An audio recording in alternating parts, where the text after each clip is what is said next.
Усім прывітанне яшчэ раз, з вами по-ранейшаму Зміцер Лукашук. Мы працягваем абмяркоўваць падзею Беларусі і за яе межамі, і абмяркоўваць мы гэта будзем з маёй госцяй, юрысткай у галіне легалізацыі знаходжання і працаўладкаванні замежнікаў у Польшчы, магістаркай права Вольгай Дабравольскай. Добрый дзень, спадарня Вольга. Прывітанне, Зміцер. Ну что ж, пачнем мы, але с короткой такой обвестки. Чакалася, что ад учора ўжо будзе распачатае галасаванне на выборах у координацыйную раду 4-го склікання. Ну, як бачыце, спачатку не пачалося з пэўных сітуацый з раніцы, перанеслі на вечар, але і ўвечары учорашняга дня таксама з-за пэўных траблаў, вядома, якіх галасаваць не маглі. Вось гадзіну таму ўсё ж таки гэта галасаванне распачалося. Так што калі хтосьці чакаў, трымаючы пашпарт на пагатове, то ўжо можете гэта зрабіць. Дарэчы, а як вось вы ставіце да сітуацыі, што прагаласаваць можна толькі альбо па беларускім пашпарце, неважна ён дзейсны ці скончыўся тэрмін яго дзеяння, альбо па пашпарце новай Беларусі. Больш ніякія дакументы не працуюць у дадзеным выпадку. Вот як вы успрымаеце, як юрыст, вот все ж таки дыскрымінацыя гэта ці не пэўнай колькасці людзей, у якіх дакумента з пэўных прычынаў няма? Гэта пэўнае выключэнне, мне падаецца. Калі казаць як юрыст, як вы кажаце, то я ў сваёй практыцы сутыкаюся з такімі сітуацыямі, калі у чалавека, у грамадзяніна Беларусі ці грамадзянкі Беларусі ввогуле няма ніякіх дакументаў. Некаторыя з іх знаходзяцца, напрыклад, у працэдурах, мелі від на жыхарства, польскі праязны дакумент, працягласць працэдуры давяла да таго, што ўсе дакументы ўжо скончылася дзейснасць, няма дзейсных дакументаў. Часам можа быць так, што чалавек ці пашпарт згубіў, ці па нейкіх іншых прычынах яго не мае. Ну і таксама некаторыя знаходзяцца без пашпарта у працэдурах па атрыманні міжнароднай абароны. Ну, можна нават прывесці як прыклад добраахвотнікаў, якія прыязджаюць з Украіны, вельмі часта яны перасякаюць мяжу ввогуле без нейкіх дакументаў, без пашпарта. Ну і на маю думку, гэта пэўнае выключэнне людзей з выбараў. Ну так, і плюс да ўсяго, гэта калі мы кажам нават пра, ну, умоўна кажучы, маладую дыаспару, ці нават ужо не маладую, яшчэ ввогуле дзіцячую дыаспару тут у нас у Еўропе, але ёсць сталая дыаспара там у ЗША, у Канадзе, людзі, якія выязджалі яшчэ ў свой час па савецкіх пашпартах, умоўна кажучы. Нават калі ў іх гэты савецкі пашпарт захаваўся дзе-небудзь, ляжыць у шуфлядцы побач з бел-чырвона-белым сцягам, яны па ім прагаласаваць не могуць. То вялікая колькасць такой старой дыаспары далёкай, то яна таксама выключана з гэтага галасавання. Мне падаецца, што ні наша дыаспара і яе прадстаўнікі, ні польскія ўлады ўвогуле не уяўляюць маштаб гэтай праблемы. Праблемы, якая тычыцца беларусаў па-за межамі Беларусі, якія ўвогуле не маюць дакументаў. Мы вельмі шмат абмяркоўваем гэтае пытанне і з прадстаўнікамі нашай дыаспары, мы вельмі шмат абмяркоўваем гэта пытанне з польскімі ўладамі, у тым з шэфам управлення, але проста вось уявіце сабе, што ёсць чалавек, які ввогуле не мае ніводнага дакумента. Як гэта можа быць у, не ведаю, нават функцыянаванні штодзённых пытаннях. Таму, ну, я з гэтым сутыкаюся штодзённа. Канешне ж, да мяне трапляюць не вельмі лёгкія справы, да мяне даходзяць людзі, якія ўжо там у вельмі цяжкіх сітуацыях знаходзяцца, але, ну, вось гэта мая штодзённая праца, таму я вельмі шмат і распавядаю на ўсіх сустрэчах пра важнасць ці, напрыклад, польскага праязнога дакумента, ці важнасць ввогуле іншых дакументаў і легалізацыі. На жаль, мне падаецца, што праблема вырашаецца не вельмі хутка, альбо проста некаторыя прадстаўнікі не разумеюць гэтага, бо, ну, напрыклад, у іх там ёсць і грамадзянства польскае, і у іх праблемы няма, ці там статус уцекача з жэнеўскім праязным дакументам. і таксама праблемы няма. Але про які вот зараз, ну я так разумею, ёсць некалькі таких накірункаў гэтай праблемы, ці там скажем граняў гэтай праблемы. Але вот калі вы кажаце, што ўвогуле няма ніякіх дакументаў, гэта про каго мы кажам? Я ведаю одну групу людзей, гэта палітвязні, якіх вось выкінулі з Беларусі з нейкай такой паперкай, дзе як там Мікола Дзядок мне рассказываў, дзе просто написано «Падачельшчыво является сапраўды Міколам Дзядком» і ўсё. То вот гэта, а про якіх людзей вы зараз скажаце? Про гэтых ці іншыя? Палітвязні гэта першая група, ужо даволі вялікая, якая знаходзіцца ці ў Польшчы, ці ў іншых краінах. Гэта добраахвотнікі, якія знаходзяцца ва ўкраіне, і часта ў іх няма пашпарту і няма іншых дакументаў, якія сцвярджаюць асобу. Гэта людзі, якія па прычынах нейкіх згубілі пашпарт, ці, напрыклад, ён ужо не прыдатны да ўжытку, ну, напрыклад, не ведаю, знішчыў. У меня была такая сітуацыя, калі там шчанюк з'еў пашпарт кліентцы. Ну, то бок, проста ў чалавека няма дакументаў. То бок, ёсць пэўная група, калі ёсць пашпарт, але ён ужо не дзейсны. Гэта пэўная група беларусаў, але калі мы кажам, ці ёсць група беларусаў, якой ввогуле няма пашпарта, ён просто не існуе і немагчыма яго атрымаць, такая група ёсць, яна даволі вялікая. Вы сказали, что ну как бы і ладно, гэтую грань мы таксама вернемся просто по ходу. Вы сказали про тое, что не разумеюць маштаб гэтай праблемы людзі, якія там альбо грамадзянства маюць, альбо там ужо статус уцекача жэнеўскі пашпарт.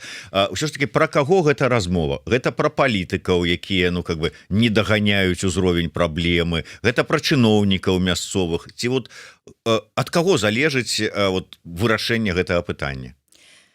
Калі мы кажам пра польскі бок, то пэўна гэта пытанне залежыць ад уладаў.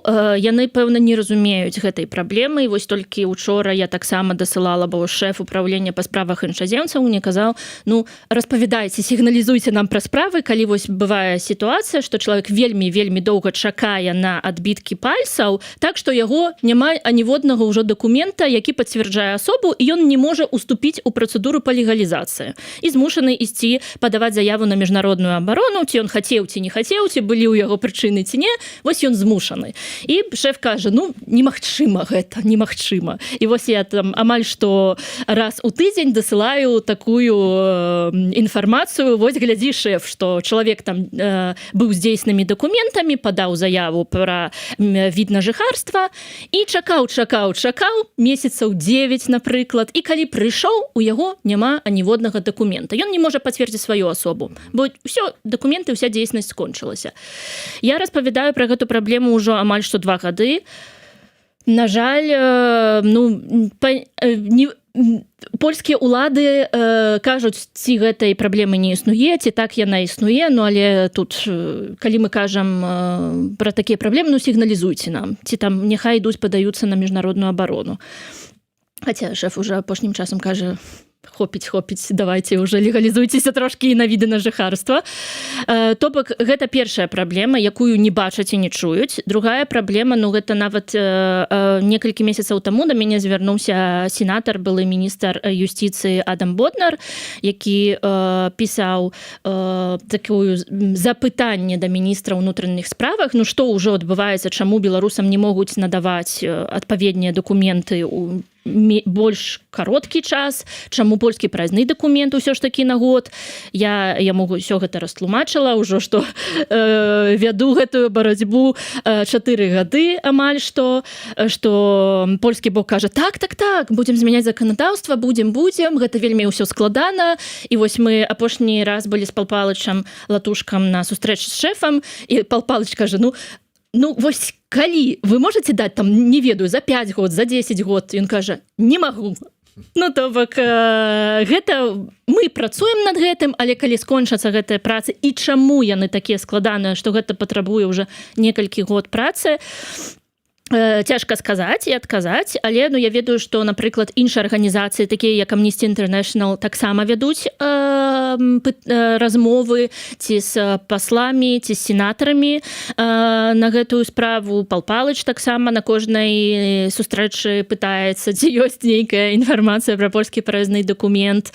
Ну і вось сёння мы падыходзім да той сітуацыі, што беларусы, якія маюць від часовы на жыхарства, могуць атрымліваць польскі праязны дакумент толькі да 30 чэрвеня. То бок міністр унутраных справаў зноўку трэба, каб выдаў пастанаўленне. І зноўку пытанне пра тое, ці яно будзе ў адпаведным часе выдадзенае, ці яно будзе выдадзенае ввогуле. Ну і все трымаюць кулакі беларусы, якія знаходзяцца паводле часовых відаў на жыхарства і маюць атрымліваць польскі праязны дакумент. То бок такое трошки нестабільнае права ў Польшчы. Слухайте, ну вот любяць людзі прыйсці і сказаць, што гэтыя нашыя дымсілы робяць, чаму яны не могуць вырашыць гэтае пытанне, чаму вот Тихановская сустракаецца там з прэзідэнтамі, там з Дудам, там з Навроцкім, а пытанне не вырашаецца, чаму Латушка ходзіць у Сейм, у Сенат, і таксама пытанне не вырашаецца.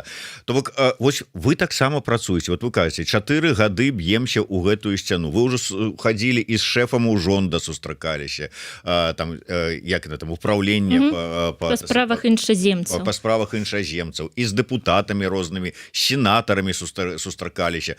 Чаму не атрымліваецца? Вот што, не можа такого быць, ну што сустрэліся там з міністрам юстыцыі, міністр юстыцыі там выслухаў ваши аргументы, пагадзіўся, выпісаў дэкрэт, Навроцкі подпіс там рэзалюцыю паставіў і пашла справа. Вот чаму так немагчыма? Ну, перадусім, мне падаецца, што няма палітычнай волі, таму што калі яна была, ўсё было больш-менш хутка. Мы бачылі гэта з 2020 по 2023 год, калі удалося выпрацаваць магчымасць атрымання відаў на жыхарства паводле гуманітарнай візы, калі змянялася заканадаўства і беларусы, якія знаходзяцца паводле відах на жыхарства часовых, пачалі атрымліваць польскі праязны дакумент. Ну, перадусім, канешне, палітычная воля, якой, на маю думку, ўжо няма. Так больш спрошчваць заканадаўства, як гэта было раней. Я бачу, што ўсё ідзе радыкальна на абвастрэнне заканадаўства. Гэта мы пабачым зараз і па працэдурах атрымання грамадзянства, і на працаўладкаванне, і на разглядзе справаў па міжнароднай абароне. Ну і таксама па дэпартацыйных працэдурах, калі яны раней менш не узбуджваліся паводле беларусаў, то зараз яны маючы на мыслі, на думцы памежнікаў і польскія ўлады, узбуджваюць такія працэсы і іх вядуць. А другое, гэта працэсы, якія павінны прайсці, заканадаўчы працэс, які павінна прайсці пэўная ініцыятыва. Яна даволі доўгая, але, на маю думку, калі б была палітычная воля, то гэты заканадаўчы працэс ужо б прайшоў бы падпісаны праз прэзідэнта. Просто нават таму, што ўжо неаднакратна змянялася заканадаўства, змянялася закон аб іншаземцах, і я думаю, што пытанне тут больш у палітычнай волі.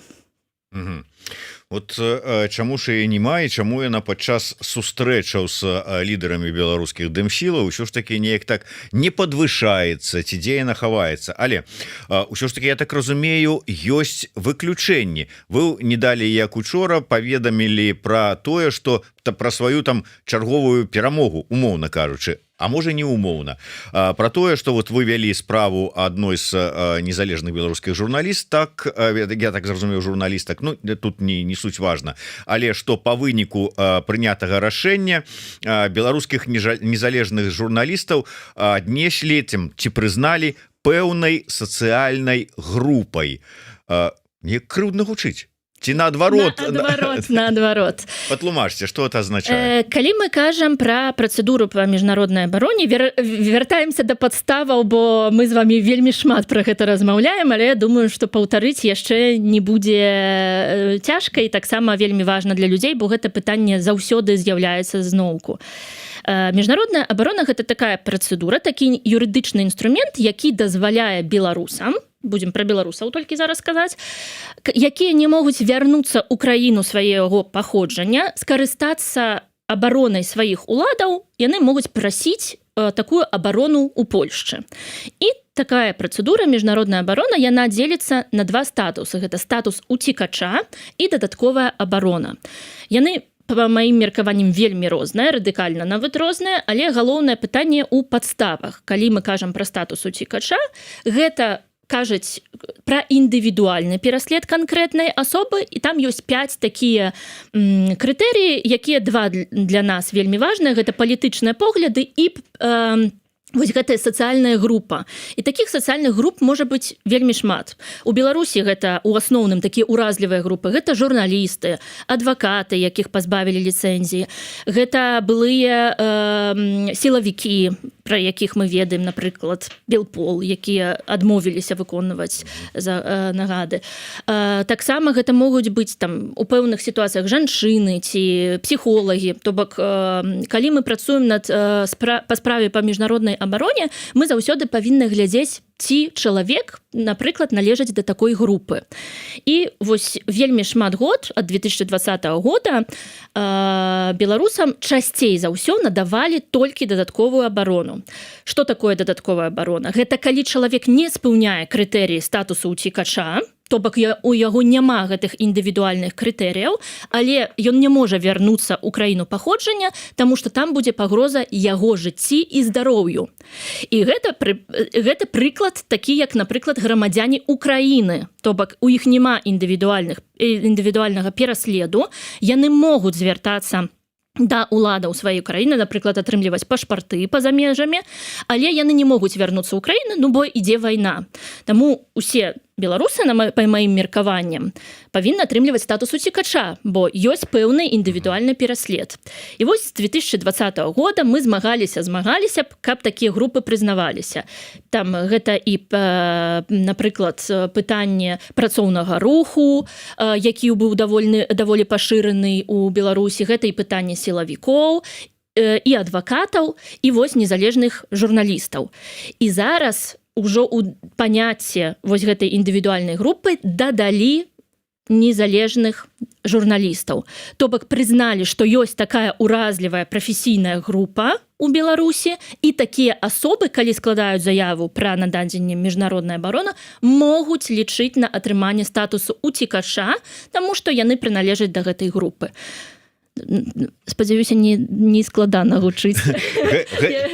Не, збольшага разабраліся, але ці азначае гэта прызнанне там незалежных журналістаў беларускіх гэтай сацыяльнай групай, што далей будзе да іх неяк так, менавіта ў такім ключы разглядацца іх звароты справы, надавацца статус менавіта уцікача толькі з-за наяўнасці прыналежнасці да гэтай сацыяльнай групы, сацыяльнай групы да журналісцкай супольнасці.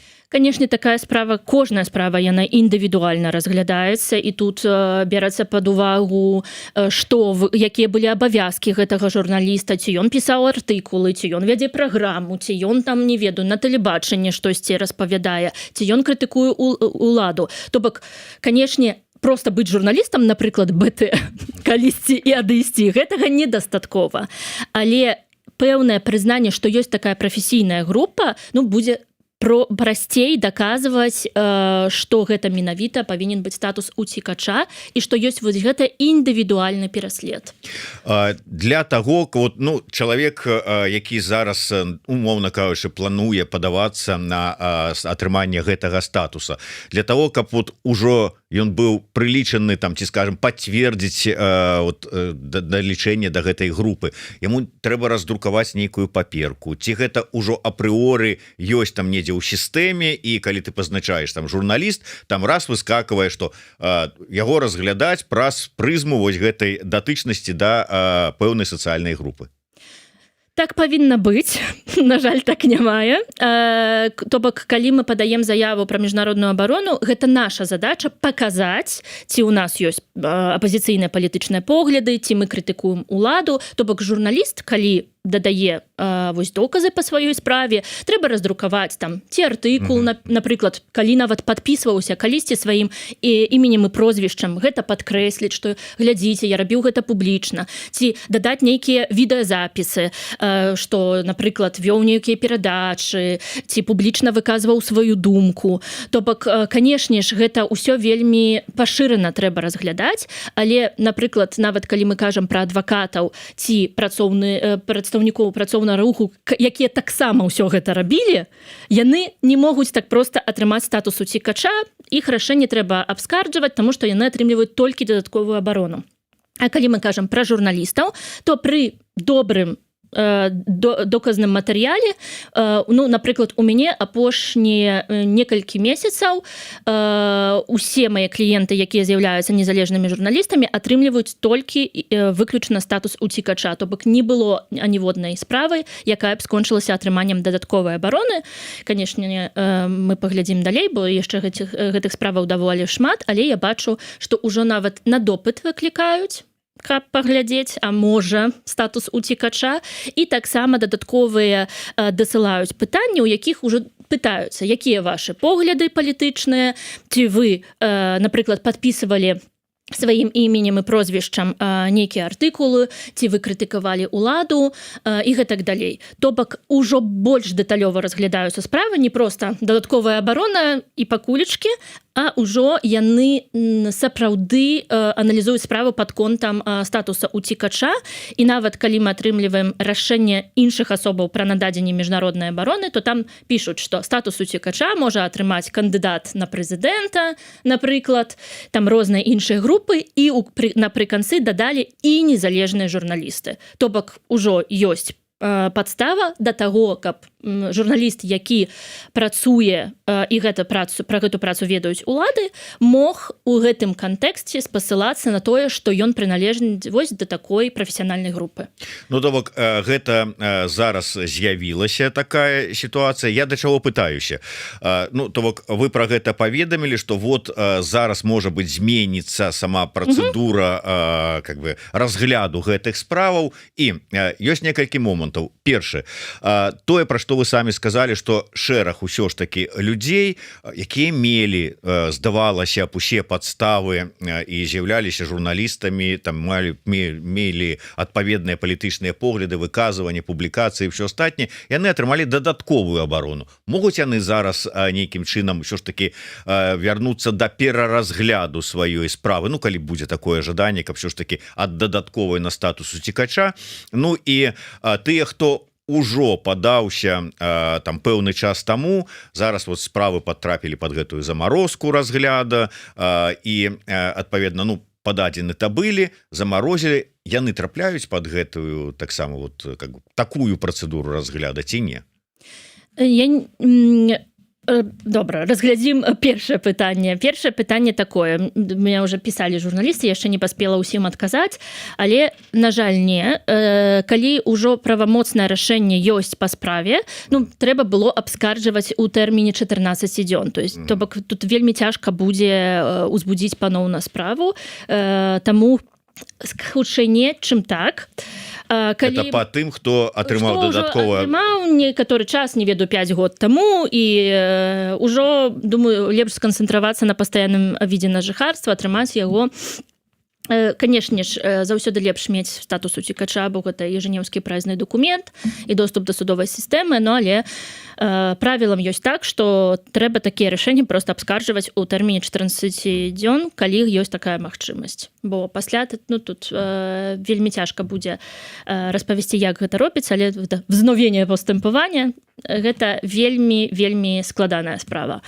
Калі мы кажам пра тых, хто там, скажем, падаў дакументы там 7-8 месяцаў таму, вот зараз яны яшчэ ўсё там как бы разглядаюцца, яны ўжо трапляюць пад гэтую сістэму. Так, трапляюць, і тут перш за ўсё я прэкамендавала, калі яшчэ не былі нададзены дакументы, пацвярджаючыя вось гэта індывідуальна. Ну, то бок, вельмі часта я сутыкаюся з тым, што людзі так запаўняюць анкету, так не, ну там вось я, чаму вы звяртаецеся пра міжнародную абарону, ну вось я баюся вельмі.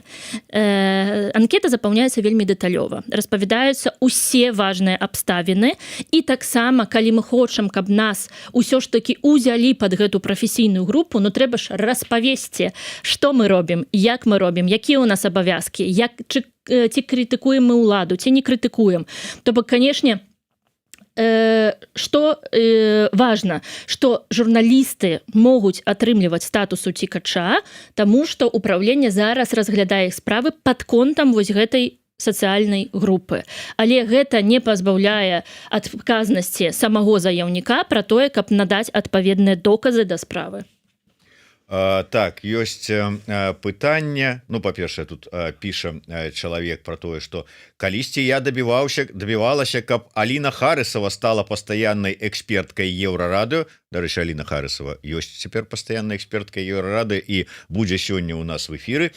Цяпер буду дабівацца рэгулярных эфіраў з Вольгай Дабравольскай. Піша глядачка і пазней дадае: скажыце, калі ласка, ці ёсць нейкая прыкметы падчас працэдуры, што будзе менавіта статус уцікача? Часам ёсць, часам не. Калі орган бачыць, што ёсць пэўныя крытэрыі статусу уцікача, то ён будзе перш за ўсё, а вы яму гэтага не далі самі.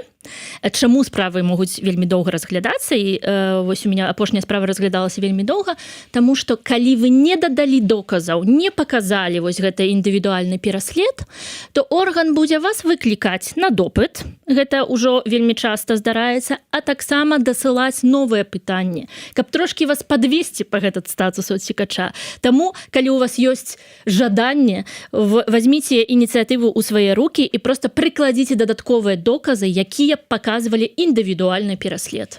Гэта не так цяжка, як падаецца.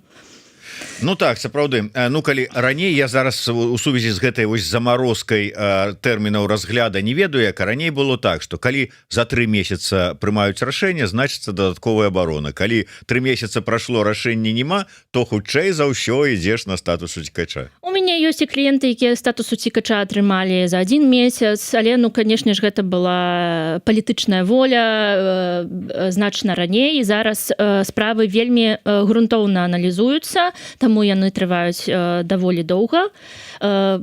Зараз няма замарозкі па тэрмінах разгляду міжнароднай абароны. Яна была до 5 сакавіка, яна скончылася, зараз справы павінны ўжо разглядацца нармальна. Аднаму з маіх кліентаў напісалі, што ну вось калі скончылася замарозка і 15 месяцаў будзем разглядаць вашу справу. Ну, мы тут трошкі не пагадзіліся, напісалі скаргу, пабачым, што нам адкажуць орган, але замарозка, калі мы кажам пра міжнародную абарону, все, зараз, калі мы падаем заяву, яна павінна разглядацца ў 6 месяцаў. Калі яна не разгледжана, нас павінны паінфармаваць, што, напрыклад, ваша справа складаная, патрабуем допыт, патрабуем дадатковыя доказы, тады да 15 месяцаў яны могуць разглядаць. Але, ну вось я ўжо бачу, што больш-менш 6 месяцаў яны трымаюцца ў гэтым тэрміне, калі мы кажам пра новыя справы. Ну, а старыя справы, вот замарозка скончылася, і таксама как бы павінен пайсці працэс. Так, ужо павінны пайсці працэсы, то бок заканадаўца вырашыў, што яна больш гэтая замарозка ў справах па міжнароднай абароне не патрэбная.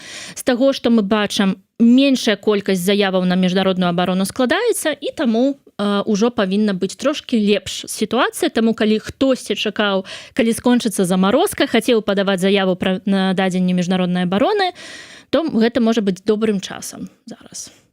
Да, Гардзейчык Дар'я пытаецца: нядаўна з'явіліся сведчанні пра ліквідацыю уніяцкіх прыходаў у Брэсцкай вобласці. Ці будзе дадатковай падставай для прадастаўлення міжнароднай абароны, калі я уніятка? Можна дадаваць такія доказы. Гэта ўжо будуць пытанні рэлігійнага характару, бо калі мы кажам пра статус уцікача, то гэта 5 магчымых прычынаў пераследу. Гэта палітычныя погляды, сацыяльная група, якая вам падаецца абразлівай. Не, я справакаваў, каб вы мне расказалі пра тое, што не, это наадварот добра, да? Раса, рэлігія і нацыянальнасць. Нацыянальнасць гэта таксама польскім бокам прадугледжваецца, бо мы кажам тут пра польскую нацыянальнасць, якая пераследуецца у Беларусі. Таму калі мы кажам пра пытанне рэлігіі і нацыянальнасці, яны таксама можна падаваць доказы, але, ну, канешне ж, тут трэба будзе распавесці ўсю сітуацыю самастойна, бо польскія улады могуць не ведаць, якая сітуацыя адбываецца у Беларусі, чаму так адбываецца, ці гэта пераслед паводле рэлігіі.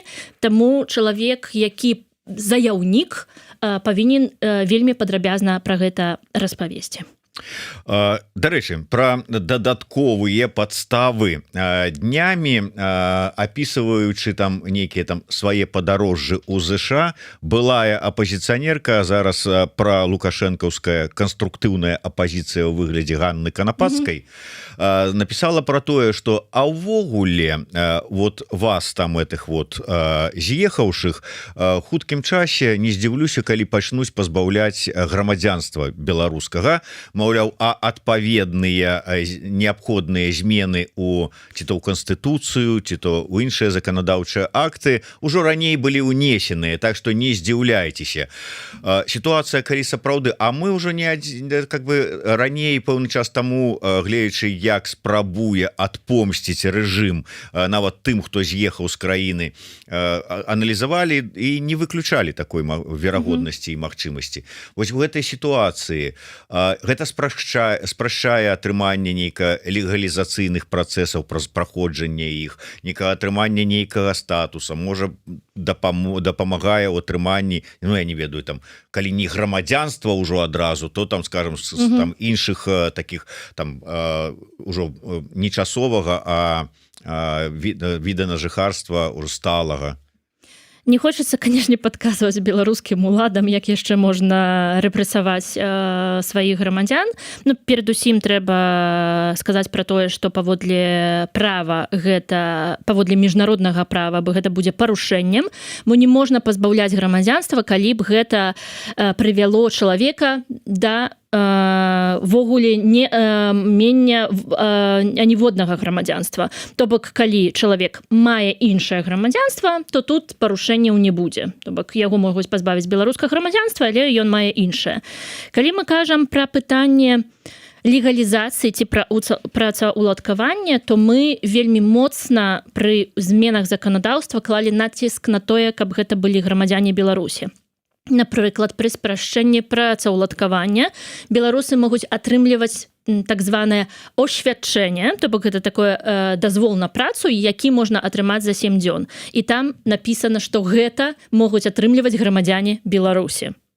То бок, калі чалавек не мае грамадзянства Беларусі, ён не зможа атрымаць гэтую спрошчаную магчымасць атрымаць дазвол на працу. Калі мы кажам пра польскі праязны дакумент, ва ўсіх пастанаўленнях таксама напісана «Обыватели Беларусі». То бок, канешне ж, такая сітуацыя і такая радыкальная змена пазбаўлення грамадзянства прывяла б да таго, каб Польшча паноўна пераглядзела сваё заканадаўства і змяніла гэтыя фармуліроўкі. Пакуль што гэта ўсё будуецца на тое, што чалавек мае беларускае грамадзянства і карыстаецца ім. Вось, дарэчы, і тут, можа быць, да тэмы будзе пытанне, якое я рыхтаваў, вот калі вы сказалі пра сітуацыі, што чалавек не мае ніякіх дакументаў з-за розных прычын, кончыўся там тэрмін дзеяння і гэтак далей. І я так, ну, паўжартам, конечно, хацеў спытацца, а пашпарт Новай Беларусі можа стаць такім пацверджаннем, прынамсі, асобы, каб вот сябе пацвердзіць. А у дадзенай сітуацыі, ну, вось таксама, как бы, ну, пазбавіла лукашэнкаўская дзяржава, там рэжым цябе грамадзянства, но вот ёсць пашпарт Новай Беларусі. Я разумею, что там как бы гэта не тое, что ты там пойдзеш у ім там по гэтым пашпарце там крэдыт у банку браць там ці яшчэ там што-небудзь рабіць, але вот у якасці пацверджання асобы можа быць скарыстацца і грамадзянства ў такім выпадку таксама. Так калі ж улады пазбаўляюць грамадзянства, то чалавек не захоўвае гэтага грамадзянства. Таму, на жаль, пашпарт Новай Беларусі ён не прызнаецца пакуль што уладамі, так мне падаецца, ніводнай краіны і не дазваляе ні межы перасякаць, ні легалізавацца, не ведаю, ці калісьці будзе такая магчымасць. На сустрэчах з уладамі яны часта казалі, што хутчэй за ўсё не. Ёсць спецыяльныя працэдуры нават атрымання грамадзянства, яны трошкі хутчэйшыя ў сітуацыі, калі чалавек не мае аніводнага грамадзянства, то бок беспанствовец, але ў сітуацыі штодзённага жыцця, працаўладкавання, пытання ў банку, гэта будзе трагедыяй, я думаю, пазбаўлення грамадзянства. То бок можна будзе карыстацца беларускім пашпартам, бо не ведаю, ці беларускія ўлады мелі намер інфармаваць польскі бок, ці польскі бок будзе прызнаваць гэтую інфармацыю пра тое, што чалавек пазбаўлены грамадзянства. Але гэта можа быць пэўнай падставай, каб усе беларусы пачалі атрымліваць міжнародную абарону, атрымліваць дакументы, якія дазваляюць паводле такой сітуацыі атрымаць і статус уцекача, ці дадатковую абарону. Так, граждане, это не тое пытанне. Я хацеў бы яшчэ вярнуцца да вось гэтага дакумента падружнага, то есть пашпарт падарожніка. Два моманта. Па-першае, днямі чытаў інфармацыю пра тое, што нават запісацца на падачу дакументаў на аднаўленне гэтага пашпарта ці выдачу новага пашпарта вельмі складана зараз у Варшаве. Прыходзіш, талончыкі заканчваюцца і не трапляеш там нават каб патрапіць ва ўжонт і прайсці падаць дакументы з аднаго боку. З другого боку ізноўку з'яўляецца інфармацыя, здавалася б, ужо колькі гадоў гэты дакумент выдаецца, усе яго ведаюць, нібыта ўжо павінны ведаць і прызнаваць. Ізноў сітуацыя, чалавек паведамляе пра тое, што ва Вроцлаўскім аэрапорце Ryanair не пускае яго на борт па гэтым дакуменце ляцець тут таксама па Еўропе у межах Еўрасаюза. То бок што адбываецца і ў першым і ў другім выпадку, наколькі гэта сітуацыя цяжка вырашальная? Калі мы кажам, я таксама чытала гэтую інфармацыю, што цяжка ўжо прыйсці ў вакенка, бо там няма запісу, можна альбо даслаць дакументы па пошце, альбо прыйсці з талончыкам і прайсці ў кабінет. Раней такой праблемы не было чаргі ввогуле. Вось у пятніцу вырашыла пайсці акурат з кліенткай падаць заяву на польскі праязны дакумент, пагляджу, што там адбываецца, і калі што, буду складаць скаргу, шэф будзе зноўку казаць немагчыма, але калі чытаць можна ўсё, што заўгодна, але я пайду і праверу самастойна, калі не змагу ўзяць талончык, проста буду размаўляць з кіраўніком аддзела, бо інакш, на жаль, гэтыя пытанні не вырашаюцца, можна там пісаць пра гэта і так далей, але трэба пісаць проста скаргі. Калі мы кажам пра Ryanair, ужо была такая сітуацыя, і гэта там, і пра яе пісала беларуская адвакатка, якая падала скаргу на Ryanair і атрымала кампенсацыю. То бок мы тут размаўляем пра тое, што мы чакаем, што кожны канкрэтны чалавек, працаўнік аэрапорта, будзе ведаць, чым з'яўляецца польскі праязны дакумент. У ідэальным свеце было б, пэўна, добра, калі б так было, але, на жаль, калі мы кажам пра польскі праязны дакумент, усё ж такі гэта не вельмі пашырана. Паводле статыстыкі, калі я не памыляюся, 12 000 беларусаў атрымала польскі праязны дакумент. Гэта даволі мала да таго, каб гэты дакумент з'яўляўся пашыраным і ўсе пра яго ведалі.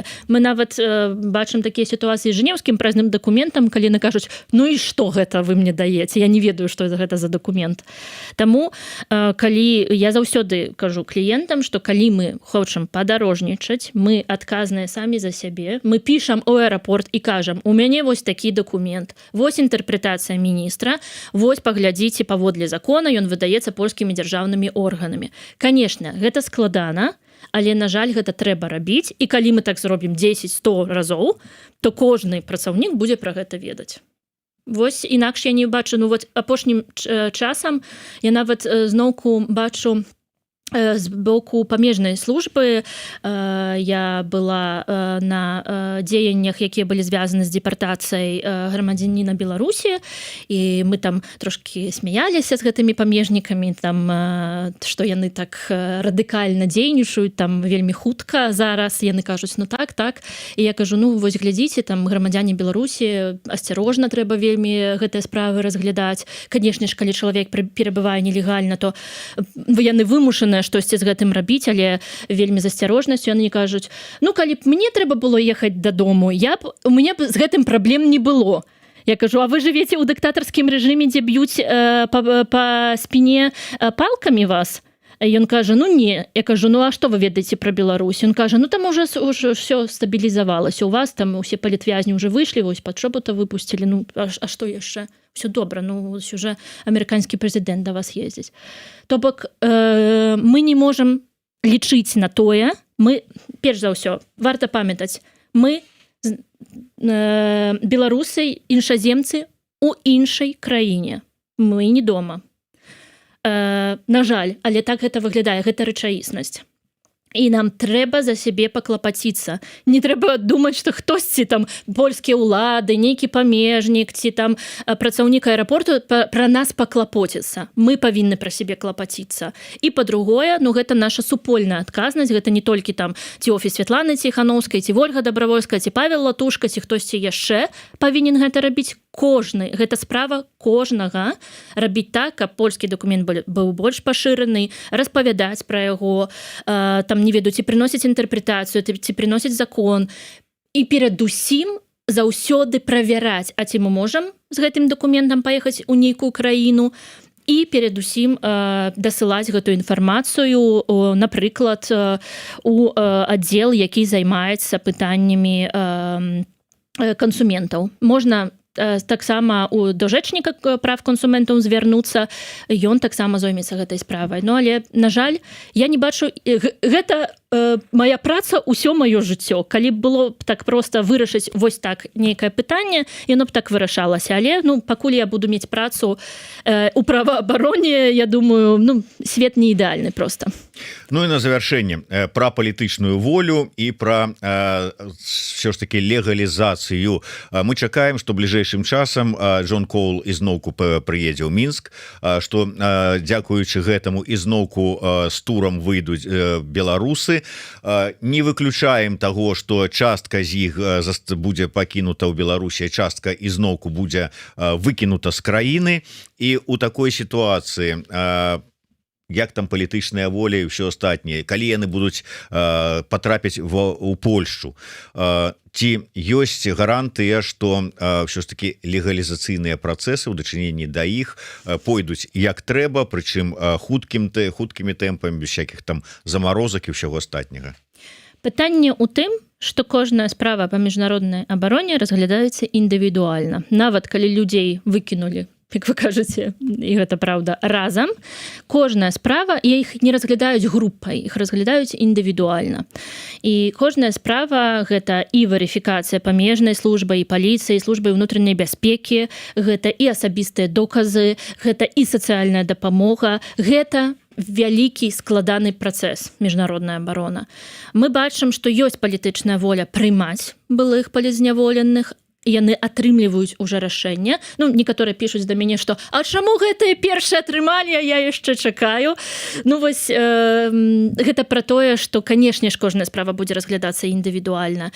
Але, ну, мы бачым тут, і думаю, трэба падрыхтавацца да таго, што нават будзе так, што справы будуць разглядацца поўны тэрмін 6 месяцаў ці 15 месяцаў.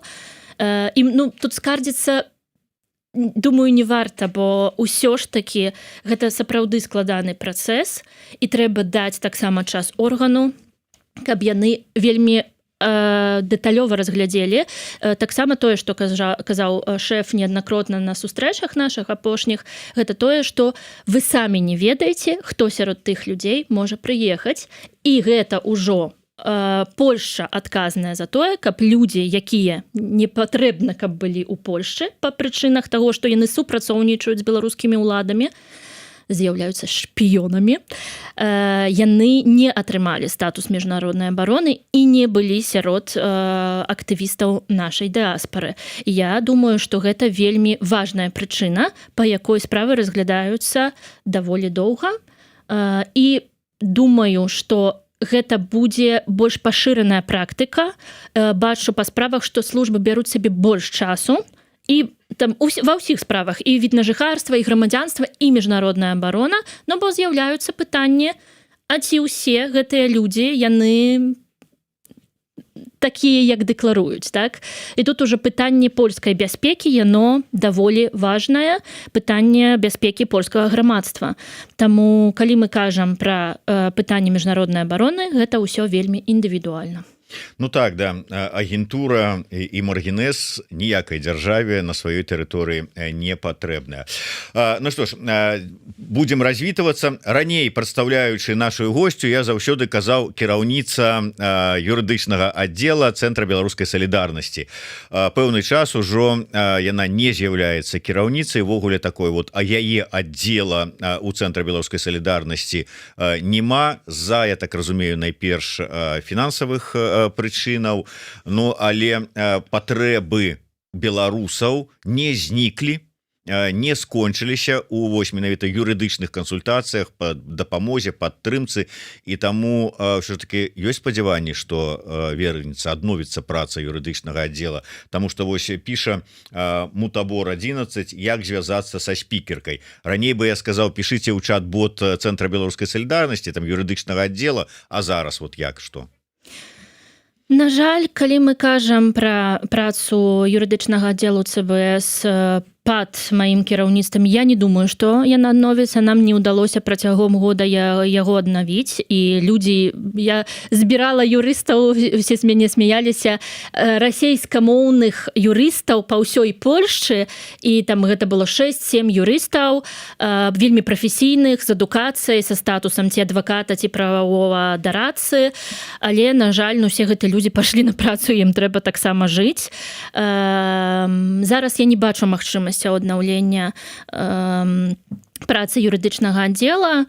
Калі мы кажам пра як за мной звязацца, то я вяду сваю прыватную практыку, мяне можна знайсці па імені, прозвішчу, ці у мяне ёсць старонка добравольска.legal.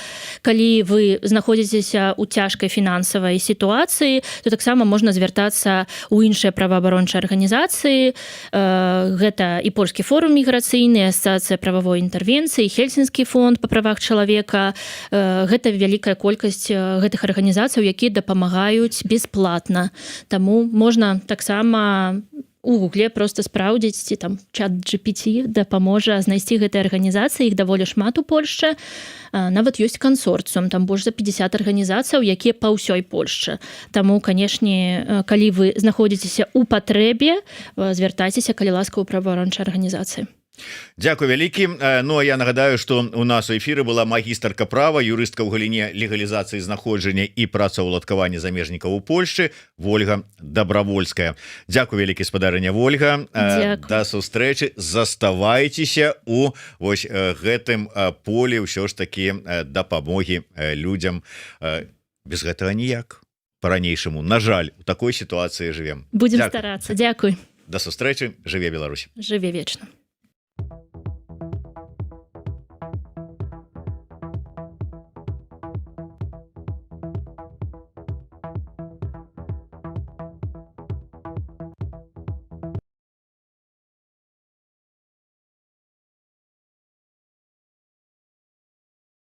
Усім прывітанне яшчэ раз.